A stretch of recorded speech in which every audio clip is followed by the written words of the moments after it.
Jay. Welcome to Mvskoke Radio, your weekly source for tribal and community news, interesting guests and discussions, plus a local events calendar.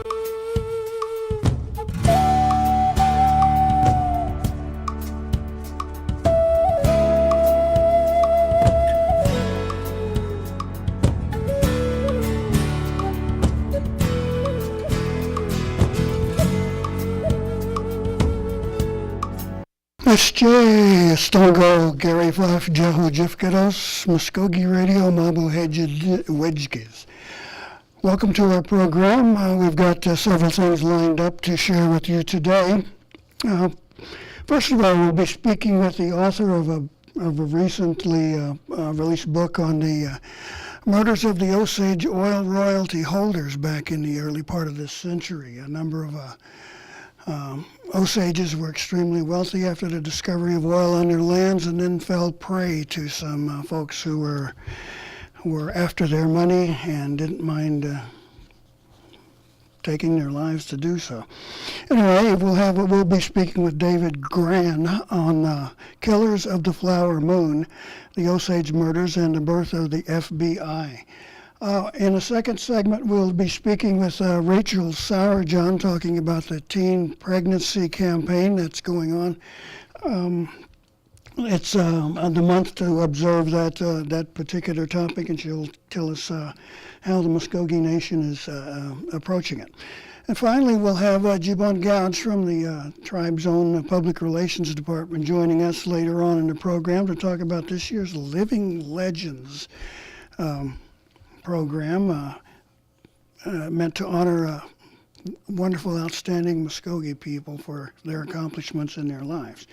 But first of all, let's get to Mr. Gran and talk to him about his book. Sir, are you with us this morning? Yes, thank you for having me on the program.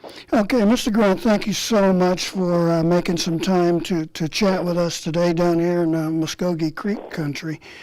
We're next-door neighbors practically with the Osages, and most Oklahoma Indians are familiar with the period when the Osage oil royalty holders were being murdered and their vast riches being lost to, in many cases, non-native people. But first of all, give me a quick capsule of Killers of the Flower Moon, the Osage murders, and the birth of the FBI.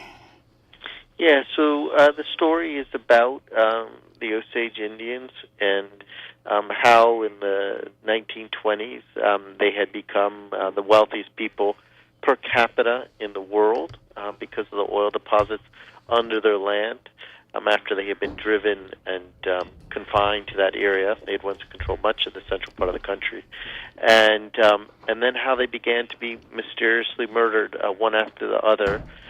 The book really focuses in on one family, the family of a woman named Molly Burkhart, really remarkable Osage woman, whose sister in 1921 disappears and then a week later is found in a ravine. She had been shot in the head. And within months, Molly's mother also dies of suspected poisoning. And then not long after that, Molly had another sister, and one night about 3 in the morning, Molly heard a loud explosion, and she got up and she went to the window and she looked out where her sister's house had been, and all she could see was this orange ball rising into the sky, and somebody had planted a bomb underneath the house, killing Molly's sister, her sister's husband, and a maid who lived in the house. And it tries to document, the book really tries to document the breadth of this conspiracy, who was behind it, who was profiting from it, and it also details how the case, there was a great deal of corruption at the time. The book also details how the FBI took up the case, and it became one of the first major homicide investigations. An interesting coincidence here, just within the last week or so, the I believe Jimmy Stewart movie, The FBI Story, was broadcast here. And one of the incidents that they portrayed was the FBI's look into these series of murders and the explosion at that house. This is the incident we're talking about, the same one here? Yes, we are. Hoover... well, I get a little bit into it, but the Bureau initially very badly bungled the investigation. They failed to make arrests for 2 years, and at one point they got an outlaw out of jail, a guy named Blackie. They hoped to use him as an informant, and instead he slipped away. He robbed a bank and killed a police officer. And Hoover was very worried about a scandal at the time. It's hard to believe, but he was very insecure in his power at that time. He had just become director. He was 29 years old. And it was then that he turned the case over to an old frontier lawman to try to take over the investigation, a man named Tom White, who put together an undercover team. And they were able to capture at least some of the killers. And Hoover used the case to kind of mythologize his own role. And that film is kind of part of that mythology, and it deals with some of the cases, but it is really a very sanitized, fictional version of what really happened. Right, yeah, I kind of got a sense of some sugar coating going on there. But it was interesting that they chose this particular case to feature in that movie. Now, I would presume it had quite an impact, both for news purposes, but for humanitarian causes and for Native American people.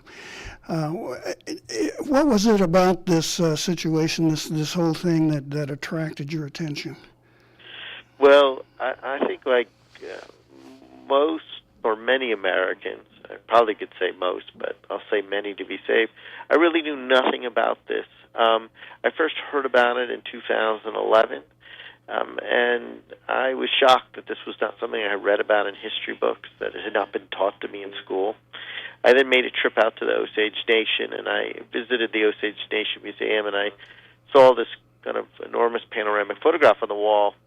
It's still there. You could see it. It was taken in 1924. It shows members of the Osage Nation, white settlers. It seems ostensibly very innocent looking, but there was a part of the photograph that had been cut out. And when I asked the museum director why, she had pointed to the missing panel, and she said the devil was standing right there.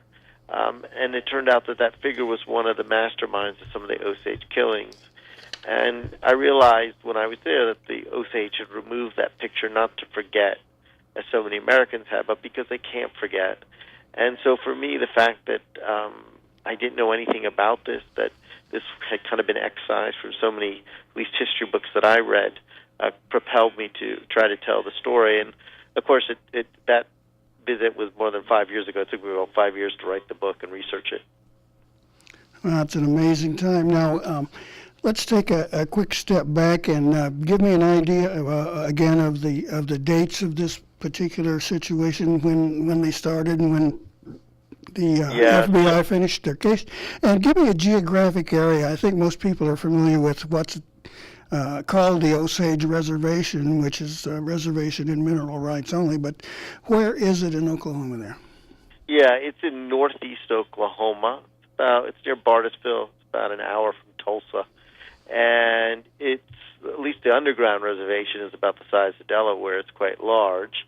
And the crimes were usually assumed to have been committed between around 1921. The Bureau to 1925. The FBI began its investigation in 1923 and first made arrests in the very beginning of 1926. But one of the things I try to document in the book is that the murders actually had begun much earlier, and they continued afterwards, and that the case was closed prematurely, and that there were really, the official tally of deaths was about more than 24 Osage victims, but the true toll was much larger, in the scores, perhaps even the hundreds. Who were these victims? Were they all Osages who owned the mineral rights to this area? Yes. They were Osage who had a share, who had what was called head rights, so a share in that mineral trust. When the Osage tribe was allotted in 1906, there were only about 2,000 or so Osage on the tribal roll, and each one was granted a head right, which was a share in the mineral trust. And so it was those members with head rights who were being systematically targeted to swindle and steal their head rights in this very sinister crime. Can you give me an idea of what sort of money we're talking about here per share, so to speak, or just kind of a feel for it? Yeah, so early on, in the early 1900s, the Osage would receive a check every 4 months for what was probably just a few $100s, and a few years later it grew to 1,000. By 1918, 1919, some of these massive deposits of oil have been discovered, and the amounts of monies were now accumulating what would be worth today millions of dollars. Just to give a sense, in 1923, that year alone, those few Osage collectively received what would be worth today more than $400 million. Oh my! And during that period in our history, that was some very, very heavy money then. Certainly, and so these crimes were fueled by greed and prejudice, and the amounts that were being stolen were not. This was far surpassed robbing a bank or holding up a train. If you were able to steal a headright, you were stealing what would be worth millions of dollars. Piece of Fort Knox, so to speak. Exactly. Now, this is a very long and winding trail that you followed. Can you give us an idea of what you were doing there? So the project really began back after I visited the museum, and then over the years I spent a lot of time in Osage County and in the archives trying to piece together this story. I found records. Often there's a branch of the National Archives in Fort Worth, Texas, where I spent a lot of time. I was in those records where I found the secret grand jury testimony, which had not been made public, at least to the best of my knowledge. I also tracked down descendants of many of the murderers and the victims. And for me, one of the most powerful experiences during these years of research was meeting with these descendants. I met with a descendant, the granddaughter, a woman named Margie Burkhardt, who was the granddaughter of Molly Burkhardt, and she gave me a sense of what it was like to grow up without aunts and uncles because so many were murdered.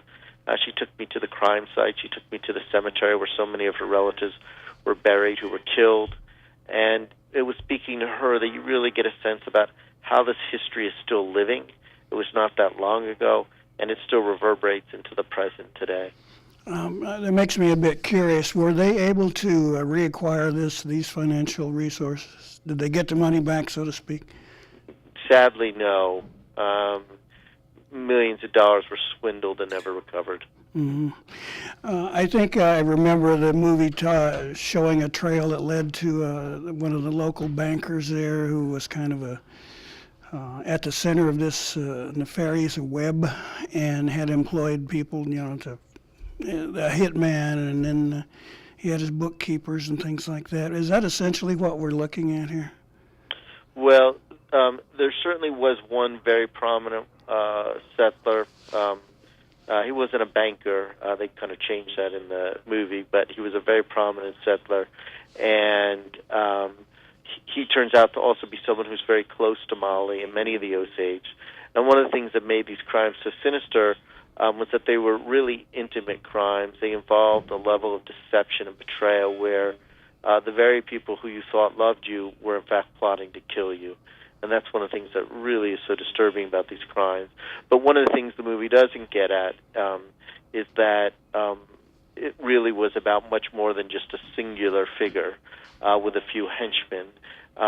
This was really a story about many seemingly ordinary people also participating in these crimes. Mm-hmm. A lot of folks got very greedy and decided to do something about it, didn't they? Yes. Now, when you went out there on your research and you spoke with the Osage folks who are still around and descendants, what was your reaction? How did you feel when you spoke and heard these stories? Well, I think, to this day, I've been a reporter for, I'm getting old, so about 30 years now. And you're just a kid. I've been at it for 40. Okay, and I've covered a lot of crime stories over the years, and crime stories in other countries, but I had never, there's something kind of, I guess one shouldn't be shocked, but there's something breathtaking about the nature of these crimes, the intimacy, the betrayal, just how many there were, and just the neglect and the degree of prejudice that led authorities to ignore these crimes and cover them up. And so you can't help but be heartbroken when you hear these stories from the Osage. And they were wonderful and incredibly helpful to me. I spent a lot of time over the years working on this and got to know many of them who became friends. And they would share with me their oral histories. They would give me bits of evidence to investigate. I really could not have done the research without them. Now, you mentioned, alluded to some prejudice against these people, racial prejudice, discrimination. Did that play a key factor in the investigations? Did you find that the sheriff didn't care because they were Indians or something like that? Oh, 100%. 100%. I mean, Molly Burkhart and other Osage crusaded for justice, and many of the crimes were neglected and investigations ignored because the victims were deemed, not worthy. They did not treat Native Americans or consider them to have the same dignity and rights of other humans. And you can hear that in one of the testimony of one of the killers who later confesses. That's the Osage were killed for greed, but it was prejudice that allowed these people to commit these crimes and often not equate them, or it's hard to describe, but they did not grant Native Americans the same dignity that they of another human being, and it was that prejudice that made these killings so commonplace, and it was this prejudice that allowed the crimes to go on for years and be neglected and ignored.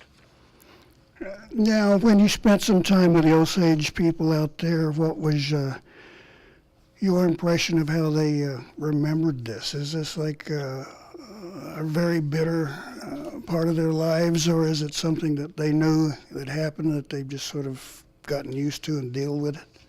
Yeah, well, it's hard. I don't want to generalize, but at least some of the impressions or some of the Osage I spoke to, I mean, this is still very living history. It's still often very painful. So many families have a descendant who was killed and have heard the stories, have grown up with the stories. Many of them never recovered the money.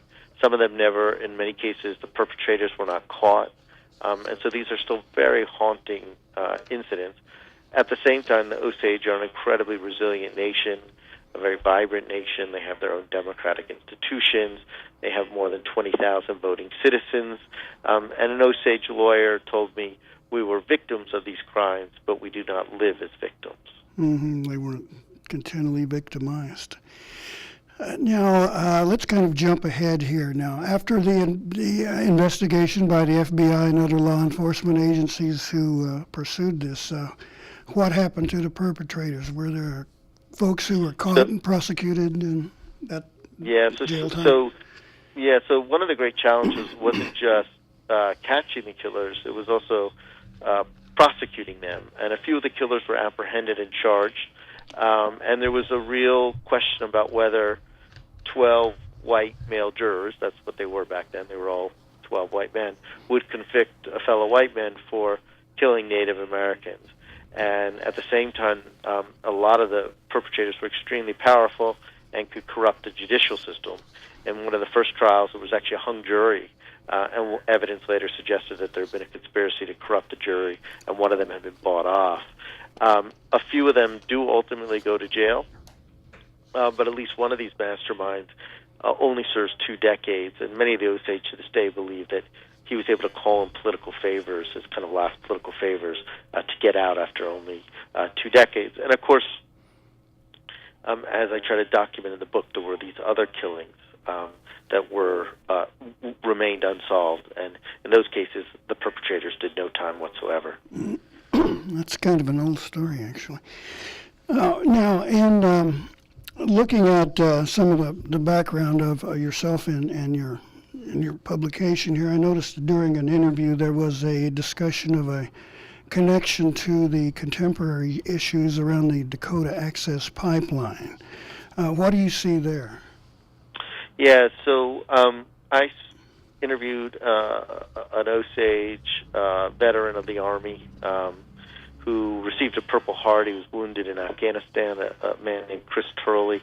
And during the Standing Rock demonstrations, he actually walked, he went on a pilgrimage all the way from Oklahoma to North Dakota, He hitched a ride at the very end because he had to be there by a certain date, but he walked most of the way.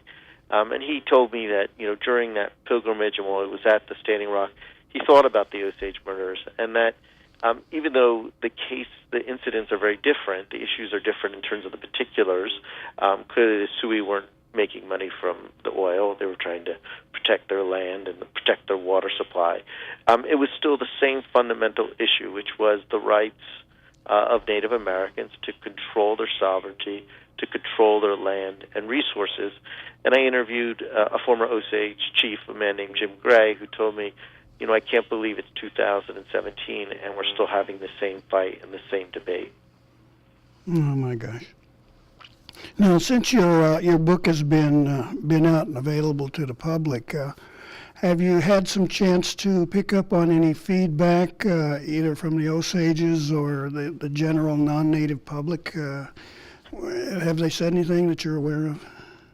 Yeah, so I spent the last just about a week or 2 weeks ago. I was in Osage County, and I went back and I visited all the towns where I had reported and shared the book with so many Osage who helped me, and they were wonderfully receptive, and it was really the most kind of rewarding experience I ever had as a writer, was being able to share the book with them, and they, not only were they incredibly receptive, but they also came forward, and there's still more stories to be told. I felt speaking to them, there's still more to record, but so far the good thing about the book is I feel like more people are reckoning with this history that for far too long has been neglected and ignored.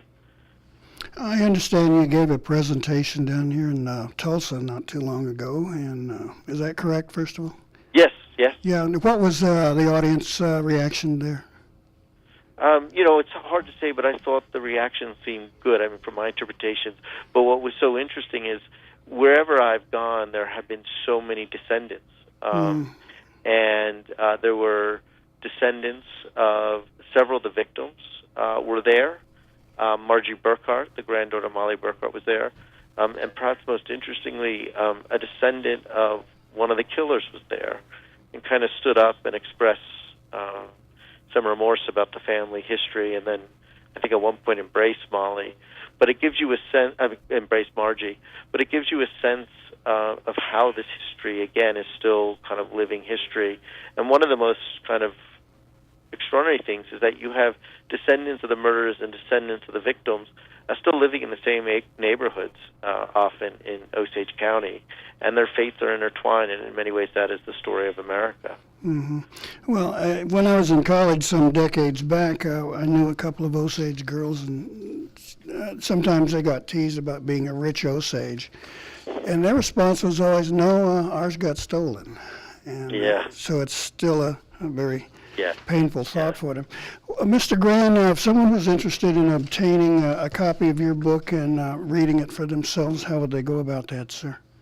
Oh, there should be multiple ways. Any local bookstore, independent bookstore, or Barnes & Noble should have it. And, of course, you can order it from Amazon, or if you prefer electronic books, you can get it there as well. So it should be pretty widely available at any kind of bookstore or bookseller should have it today. Okay, that is Killers of the Flower Moon, The Osage Murders and the Birth of the FBI by our guest here today, Mr. David Gran. So I want to thank you so much for making time. I know you've got a busy schedule, but I certainly appreciate you kind of helping us understand it here down in Mvskoke Creek country. Mado. Thank you so much for having me on the program. I really appreciate it. Okay, thank you, sir. Okay. All right, we'll take a short pause here, and then we'll be back with Rachel Sourjohn's going to talk about the teen pregnancy campaign going on here in Creek Country. Stay with us here on Mvskoke Radio on 1240 The Brew. Who am I? Am I native? I don't want people assuming things because I'm Indian. I just want to be me.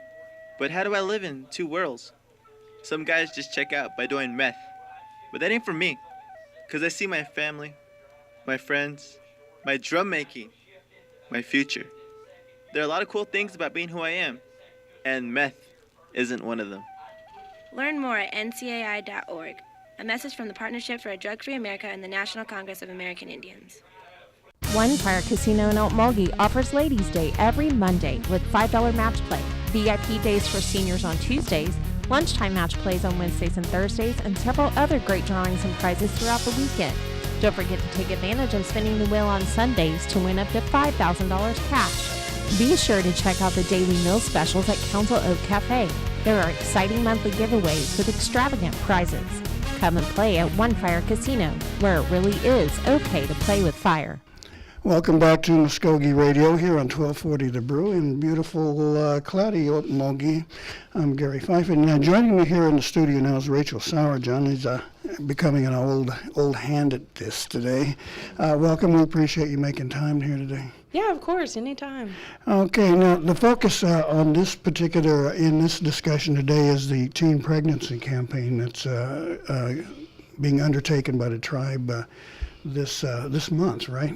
Yeah, so May is actually the National Month to Prevent Teen Pregnancy, and so wellness is actually one of Mvskoke Nation Youth Services program goals, and so both Nancy, the director, and I kind of had a passion anyway for teen pregnancy prevention and just educating our youth about their sexual health, and so we definitely like to honor that month every year. We usually do a national event on the National Day.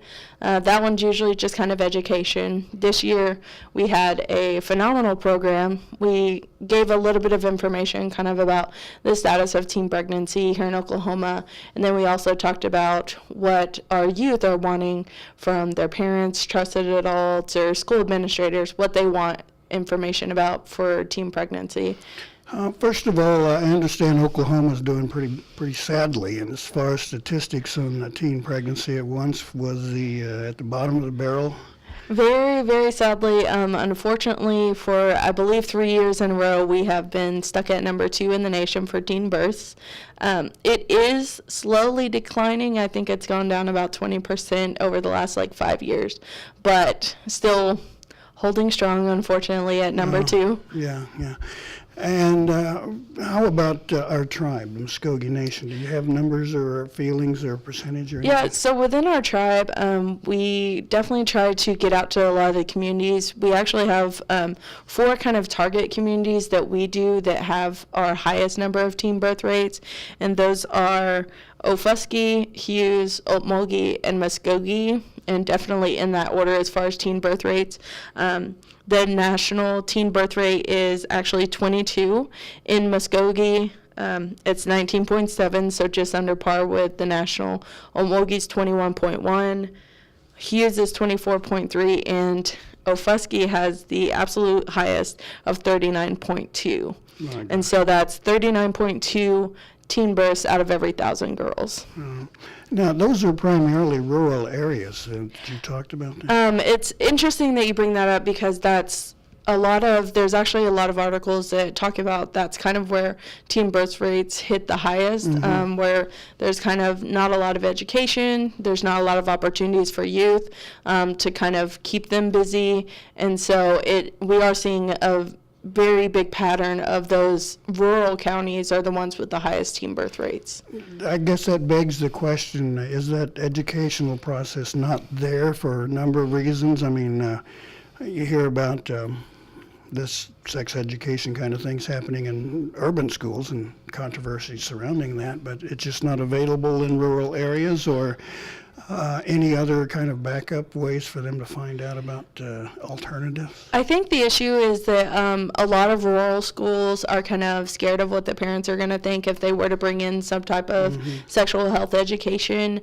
And then also, I thought it was interesting, I was actually in a meeting today, there was a woman who kind of was surprised that kids aren't actually getting it in school because her generation, that it was mandatory, that was something that was definitely taught, and so she was kind of surprised that it wasn't more in schools.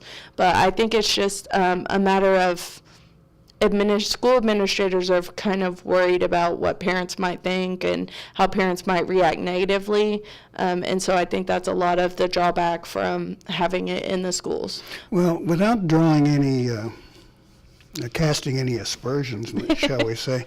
That's primarily kind of a conservative area where they just don't talk about sex. It's something you do in the privacy of your own home kind of stuff. Birth control, that's not going to be very popular with a lot of people out there saying, they're Right. the word abstinence comes to mind, but that's kind of that's a new show right there. But it seems like it just something that they don't want to hear. Now, I ran across this a lot when I was in Alaska. The subject would come up, and those people up there were extremely conservative and through religious reasons and whatever else, and they just said, nope, that's something that, Definitely. You can choose your own word there, but it's something that we're not going to bring out in the open and talk about. Forget it, we have our way, and this is the way you should go, and if you do that, then these problems will solve themselves, but unfortunately they're not. Unfortunately, they're not, right? And I think it kind of goes back to the older generation. They received it in school, and so they got that education from the school. And so now that it's not in the schools, I think that older generation doesn't really know how to have that conversation with their youth. Mm-hmm. So then the youth are not receiving it anywhere. And so actually that was kind of the target of our other programs that we held this month. We were just trying to educate the parents so that they would have that information. A lot of parents expressed concern that they would rather be giving that information to their child rather than it coming from a school program. Yeah, that's something that your family should be talking Yeah, and so we definitely wanted to answer them on those requests, and so we did have a parent information. We talked to them about factual information about contraception, gave them basic communication tips. I think that definitely the communication is kind of the first step in that. Make sure that you're communicating with your child and make sure that they understand that they are safe to be able to talk to you, and then it opens that door for them to be able to ask you questions about their sexual health. It's kind of odd to me that in this day and age, when we've had birth control around for such a long time, I remember when the first pills came out and changed the way America looked at the whole entire subject, that it isn't more of a generally accepted kind of discussion to be having, no matter where you're at. It's like, well, the consequences of not taking these steps are a lifelong commitment to, hopefully, to raising little ones, and don't be afraid to talk about it. Right, and I think that some of the, I think it's kind of a antiquated view, because we've done multiple surveys, and I think it's just a matter of the school still thinks that the parents are going to freak out, but the parents are actually usually pretty open to it. Mm-hmm. So there's kind of that disconnect between those two. And then as far as like educating about birth control, the youth definitely want it. They've definitely asked about it. They want to know how they can keep themselves safe. And a lot of them it's not necessarily that they're active, it's just that they want to be prepared. I think a lot of youth, they're thirsty for knowledge anyway, and so being able to give them that knowledge, it really empowers them to have control over their own body as well. Mm-hmm. And so definitely using factual information about that as well is another concern whenever delivering information about birth control. Right, there are so many myths out there that there definitely are. Now, I understand one of the topics of your seminars is like having, quote, the talk, unquote, about biology and how these things happen. Is that still part of what you're trying to put across, is this is how maybe you can do it, this is an idea, a way you can do it, not necessarily the only way, but... Definitely. Everything that we present is definitely just tips from us and from national surveys and from surveying our local youth on kind of what they want to know and what information they want talked about. And so we definitely just are giving them tools. When, where, and how they use those tools is definitely still completely up to them. We just want them to be prepared for any questions, for that communication. back and forth between parents sometimes, especially in such a touchy subject. Things can get emotional, be it angry, be it sad, upset, any of those things. And so just kind of educating them on how to navigate that whole scenario is definitely something that we've been trying to push this whole month. But then also, again, there's another month in October. It's called the Let's Talk Month. So we'll also be kind of doing a similar type of push then as well, and just giving parents those tools on how to communicate. Now, are you having meetings all around Creek Country, and what happens when you get a group of folks together? So we try to hit all throughout the tribal boundaries. We've definitely tried to focus on those 4 counties that we have the highest teen birth rate. It just kind of depends on the dynamic. This time we had parent communication, and so what we did was we brought the parents in. We also brought the youth in. We brought the parents in and gave them tips on how to communicate. We gave them building blocks and roadblocks to communication, and then we gave them a full-on contraception overview. So we gave them all of the facts about contraception so that whenever they do go home and have this talk, then they are knowledgeable. And then in the other room, we actually had the youth going over questions with a facilitator of what they want their parent to talk to them about. So at the end of the program, we brought those questions back in, and so the parents kind of had a baseline after they left the program of where that conversation needed to start.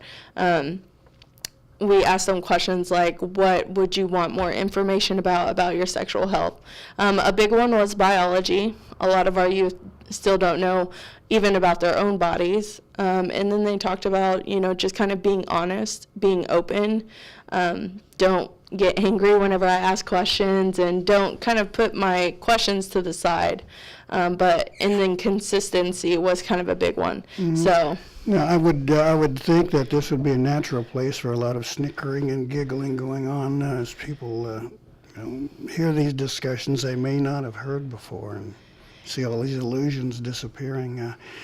Does the audience there, do the young people seem to catch on to what you're doing there? Are they?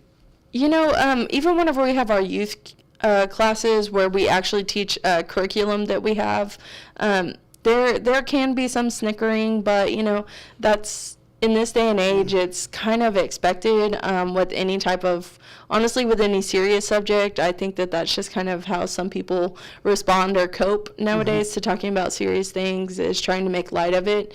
And so even whenever there are those things, we definitely just try to bring them back to what the real issue is and bring them back to the actual information, and just kind of, I know that a lot of times, like using family names for body parts, that one can definitely cause a lot of snickering. But in the program, what we try to do is just bring it back to using medically accurate terms.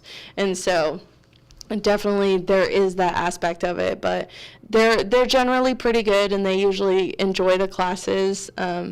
They always come out saying, there's a lot of stuff that I didn't know, and they're really glad that they've gone through the class. So. Right. Now, you mentioned the family name kind of thing. Yeah, a couple of movies came to mind there. And thinking, oh, yeah, that's right. Come to think of it. They called it a blank blank instead of, what it actually is, male genitalia. Now, if you mentioned a couple of, classes and discussions at these seminars, what else goes along with it? Well, it kind of depends on what class we're teaching. We have a class where we teach basically mostly abstinence. And if a youth were to bring up the choice to have safer sex, we would definitely encourage that.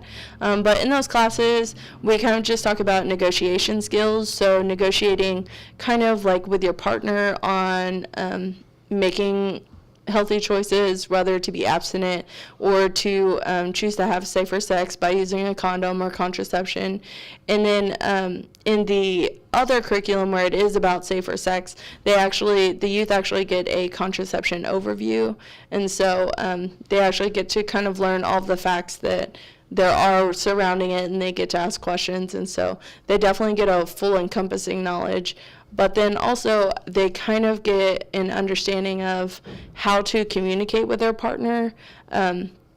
Like I said, negotiating those skills, but then also learning how to react if their partner were to react negatively to those insistence, and then also empowering them that if their partner does react negatively and you've gone through all these steps of negotiating and they're still not, that maybe it's time to reevaluate and make sure that you're making a healthy choice for you no matter what that decision is. Right, review that relationship. It Yeah, may not be the exactly. best. And for those who are the insistent type, no means no. Definitely. And so we definitely emphasize kind of a healthy relationship, and that, consent and healthy relationships is a huge part of teen pregnancy prevention. Being able to say no whenever you want, and being able to feel like you can say no, feeling like you're in a healthy relationship to where you have that safety, but then also feeling empowered that you have the rights to your own body. Right, exactly, and I don't think we can underline that enough. For those who disregard someone else's limits, then we could be talking about criminal prosecution. Definitely. For Yeah. stat rape or rape, period, yeah. Yeah, and I think that's a huge thing. A lot of our youth don't actually know what kind of constitutes sexual assault, and so definitely going back to consent, consent is tied into so many different subjects, and so we definitely try to encompass all of those whenever we're talking about teen pregnancy prevention, just because it is so important in our youth lives. I mean, they have a lot of stuff going on. Even if we think, oh, well, it's just high school. Well, high school is their whole world. I mean, they don't know anything outside of that. I mean, like when you're freaking out about work, work is your whole world, that's where you spend 8 hours of the day. So it's very similar. I think that there's some of that disconnect whenever youth are coming to parents about that it may seem small to them, and it may seem like, hey, you're going to move on eventually, but in that moment. That's pretty good knowledge to have under your belt if you're going to just have essentially a normal life. I mean, gosh. Now, what else have you got planned for the rest of this month? What other events might be coming? For the rest of the month, we actually are not doing any more actual events. We've definitely are going to hit a few resource places, luncheons and things, and talk about our teen pregnancy prevention efforts. And then we also are posting on our social media. So we do a lot of push on our social media as far as sharing awareness about myths and facts about sex education, about sex in general, about contraception. So social media is kind of one of the main pushes that we do in all of our campaigns. And so the rest of our efforts will probably be all social media. Okay. Well, if someone has questions, want to get a hold of you, or perhaps even ask you to bring your presentation to their area, how do they get in touch with you? So if you will go to the Mvskoke Creek Nation website and you find our Department of Youth Services, you'll be redirected to our website. And on there we have all kinds of resources for sexual health, and then we have a place on there that talks about all the teen pregnancy prevention things that we offer, so they can kind of see a description of what those things look like, see flyers for current events, and then they can also send us a request if they want us to come out to their school, out to their community, because we have a curriculum that's adapted, so we can come to a school if a school requests it, but we also have a community curriculum, so if a community requests that we come out to their community, then we can definitely set that up as well. Okay, well, we'd like to encourage our listeners to not be afraid of it. Yes, don't be afraid. Learn, and you could prevent a whole lot of... Knowledge is power. You got it, yeah, so you can avoid these problems in the future. And if someone wanted to communicate by the old-fashioned telephone? Yeah, of course, they can always call us at 918-549-2557. Anyone in our office can help you and let you know kind of what those resources are. And then we actually have 2 trained facilitators of the curriculum, soon to be 3. And so we definitely would be able to reach any and every community that we can. So. Okay, Rachel Sauerjohn from Teen Youth Services. Teen Youth Services. Thank you so much for coming and filling us in. We wish you much luck with your program there, and hope Thank that you. people will be curious enough to give you a buzz. I hope so too. All right, we're going to take another pause here, and then we're going to get around to talking about the living legends of the Mvskoke Creek Nation. So stay with us here on Mvskoke Radio on 1240 The Brew. Hear that? That's the sound of Hope being killed by meth. Methamphetamine use is causing huge problems in our community. Hear that? That's the sound of something you can do about it. Events like rodeo, res ball, and family time can help keep kids away from meth. Talk to your kids. Keep our culture alive. A message from the Partnership for a Drug-Free America and the National Congress of American Indians. Learn more at ncai.org. Who am I? Am I native? I don't want people assuming things because I'm Indian. I just want to be me. But how do I live in two worlds? Some guys just check out by doing meth. But that ain't for me. Because I see my family, my friends, my drum making, my future. There are a lot of cool things about being who I am. And meth isn't one of them.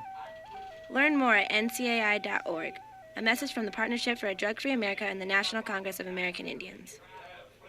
Welcome back to Mvskoke Radio here on 1240 The Brew. Coming in, setting in with us is Jamon Gouge from our Public Relations Department and one of your staff members who decided to be silent today. Absolutely. Yeah, well, I have Latasha Monwe with me, and so she's kind of gearing up with me with a lot of things that are taking place with the tribe. So. Well, great. Next time around, maybe it'll be her sitting in the hot seat. Absolutely. That's what we want to do. Okay, living legends. Now, that's a term that was with our tribe for a while. Then it was changed, shall we say, in favor of a Hall of Fame thing. Hall of Fame Gala, correct. Now, are we going back to the older yes, event? we're going back to the living legends. You know, it began with Chief A.D. Ellis in 2005, and so at that time he was wanting to give some recognition to, we call them national treasures within the Mvskoke Nation. You know, that's done great things for the betterment of the people. You know, whether it be local, state, international. And so those are the people that we want to recognize, and we already have some coming in, a lot more this year than before. So it's we started last year. Chief Floyd wanted to bring it back to the nominations from the people, and he began with the going to the communities only at first. It wasn't that great, so we went ahead and last minute opened it up, but this year we wanted to go ahead and open it up nationwide, for people to nominate people to be nominated for the living legends. So. Well, I think that's, first of all, it sounds more relaxed and a lot closer to our folks. It's, correct. Not quite so prim and proper and well-dressed, shall we say, but I think it means a lot more. And when we talk about a living legend, we're talking about folks who are preservers and keepers of our culture, language, religion of all sorts, and other things that are important to Mvskoke people. Right. Have you any guidelines there? What do you look for? Or I presume, what is it, a committee now that looks at it? Or take nominations? Yeah, Chief has a committee that he chooses, and that way we just get together. I'm not part of that, but I'm just kind of promoting it to make sure we get them to the right places. But what they're wanting, the eligibility requirements for that. Of course, the nominations should be received in our office no later than June the 1st is our deadline. Must be an enrolled Mvskoke Creek Nation citizen, at least 55 years or older, and must have brought recognition, made outstanding contributions to the quality of life development of the Mvskoke Creek Nation on local, national, international level in all industries considered, including not limited to ceremonial, religious, leaders, arts, public affairs, business, professional, education, and voluntary services. So that's kind of what we wanted to, those were the original guidelines that were set forth when this originally began. So. Well, pretty good roadmap, I'd say. Now, we've noted there have been a lot of names that many of our listeners would recognize. Yep. Yeah. Beginning to 2005, I remember this lady, and she was a great woman. Hep C. Randall Gilroy was one of our first ones with Reverend Harry Long, and everybody, in the Methodist churches really know who, he's a veteran. And also our former chief, R. Perry Beaver, was one, and Amos McNack. At the time, of course, he's Hillis High at the grounds, and also he was at the time, I believe, he was on the Supreme Court. So, oh my gosh! So he was serving in the two capacities. I kind of look at it as how Mr. George Thompson is, him being a Miko and being on the Supreme Court. So, Bob Arrington was another one for the next year that, we named the rodeo arena after, and it was a great, to me, a person that was just down to earth and cared about the people. But we have in Helen Kuhn, Philip Kuhn, and Edwin Moore. Or Ed Moore, and Lizzie Bruner, Jimmy Anderson, Wilbur Gowns, Johnny Braswell, Dr. James King, Mr. Mike Berryhill, he's gone on, Patrick Moore, Judge Moore, and Pete Kozer, Dr. Kozer, Jimmy Alexander, and Monty Deere are the ones that were probably the last of the living legends before we went back into the Hall of Fame. And so we have a number of Hall of Fame inductees from 2012 to 2015, like Joy Harjo, Simon Harry, Elsie Martin, Allie P. Reynolds, and Dr. Phyllis Fife, Jack Jacobs, and George Thompson. Peggy Berryhill in 2014, Eli Grayson, and William Sampson. And in 2015 was Chabon Dakin, Sarah Deere, and Jerome Tiger. Of course, last year we had Mr. Woodco Long, Perry Anderson, Miss Bigler, Millie Bigler was one of them, and and she happened just to pass on as soon as she was, when she was chosen as a living legend, she passed away. So we felt like we still needed to go ahead and recognize her as a living legend, although she had been, she was deceased, but we still wanted to give her that recognition because of all the, of that time frame, and she did great things as well. I assume her spirit is still living. Absolutely. So, yeah, it was a great. Last year was our first time getting back to doing it again. We had a decent turnout. I think we had maybe 350 possibly, and then it's going to be held at the Dome, the Mvskoke Dome again. The 22nd, which is on a Thursday at 5 p.m. And then they'll serve once we make the recognitions and give their awards to them. Then we're going to have a feed as well. And so, concluding that, across the way, of course, the stomp dance is going to be taking place as well. That's a wonderful addition. All of this happening together. Yes, yeah. It's. I thought it was a great way to bring people together. The way we look at the festival, it's more like a homecoming or family reunion. And so with everybody looks at it. It was very comfortable last year to come and just be a part and to visit with family. And so but that is the sole purpose of how we want to create an atmosphere of that, of welcoming and a family reunion spirit. So just people seeing everyone when they come around, and the Living Legends is a great, along with we don't want to take away from the stomp dance. It's a great way to start a celebration. So and of course. So, but we do appreciate the people that do come out, and we want to bring the support to the ones that will be the Living Legends this year. And we just wanted to encourage everyone, if you haven't found it, we have it on our website, where you can get the information, the copies of that form. That the form has to be filled out. We actually have one come back that didn't have the person that nominated. We have to have that information as well. So so we have an unfinished form that we're trying to figure out who actually sent it. So we're just getting on the airways, and we're going to put it out on social media. If this if you're missing a piece of this form, then we will not consider it. So we just want to know, it's we don't want people just nominate them themselves. So So, but yeah, that's the whole purpose. We just, it's a credibility. It's an honor. So. Yeah, and the list of names you ran off are just amazing people. I mean, accomplishments in so many fields. As we say, preservers of our culture and things like that. Right. So right now you're still in the process of accepting nominations, right? Correct. Yes. So we're going to June the 1st. Then that gives our committee a weekend to look over those, make their choices.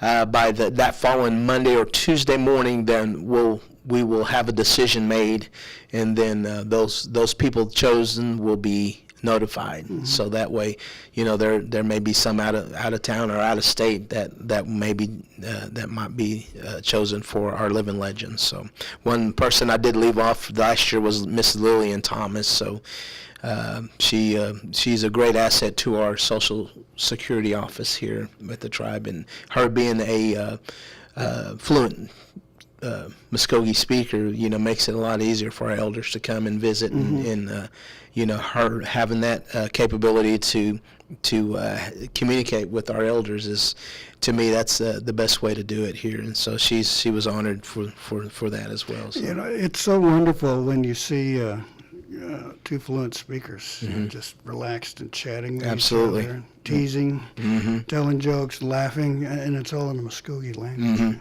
I always heard that everything when you my dad would always say it's a lot better in Creek. I mean, it's a lot funnier in Creek, and then he told me he would always tell me what it translated what they were saying in Creek, and sure enough, I could see how that would how it would be more funnier in Creek than it would in English. So yeah, I've heard a few stories of that sort of thing happening in various native languages, Lakota and Ojibwe, and some folks up in Alaska.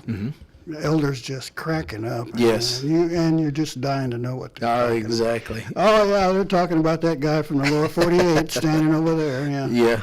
All right, well, I tell you what, now, if somebody wanted to submit a nomination real quick, where would it go? Well, they would send it to the Mvskoke Creek Nation Tribal Administrator, Living Legends, and that's P.O. Box 580, Okmulgee, Oklahoma. And that's attention to the Tribal Administrator. They could call 918-732-7845. And then emails would go to Belinda Hicks, bhicks@mcn-nsn.gov. And so all nominations must be received no later than Thursday, June the 1st. So again, that's to the Tribal Administrator at the Mvskoke Creek Nation. Okay, well, hopefully you'll get a flood of nominations coming in, and some wonderful people gaining that recognition they so richly deserve. Well, thank you, Latasha and Juban, for coming in and kind of giving us a reminder of absolutely. We appreciate the time to come and just sitting here and just talk with you on some things. So well, we'll have you back sometime and let the two of you sit around and tell stories. Hey, we can do that. That's no problem. We're good at that. We got to do it in Creek. Okay, do it. Yeah. Or Chobonics. Yeah. You can tell lies there. Yeah. All right, well, that'll do it for our show. I'm reminding everyone, if you want to get your graduate profile in the tribal newspaper, you have until this Friday at 5 p.m. to get it in. If you don't, that's too bad. No crying. All right, that's enough. This is Gary Fife saying, Mado Baba Mabu Hedgesgut. We appreciate you paying attention to us today, and we'll be back next week.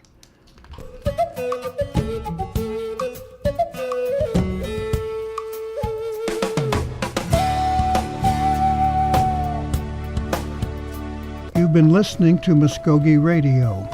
Join us again next week for more local, tribal, and community news and updates. Mado.